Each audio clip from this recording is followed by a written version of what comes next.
Please kindly click on the red subscribe button below this video and subscribe to our YouTube channel.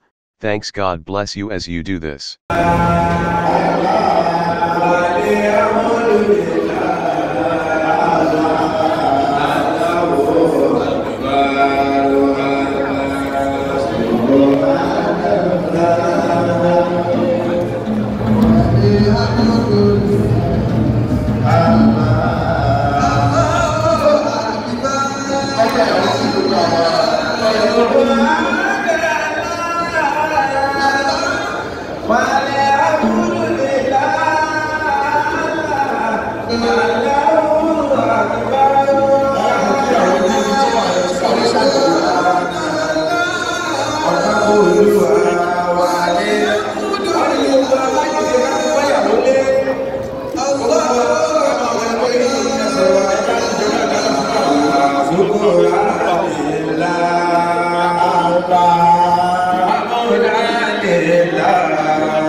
Thank you so much for watching our videos, and importantly, you need to subscribe because we drop videos almost every day. You have to subscribe. There's a circle here written Gboah TV. Click on it, you see a subscribe button. Click on the subscribe button. That's all. And if any event just take place or you heard something, just go on YouTube, search for Gboah TV. You see the. And if you have a big show coming up, any event, you can call us.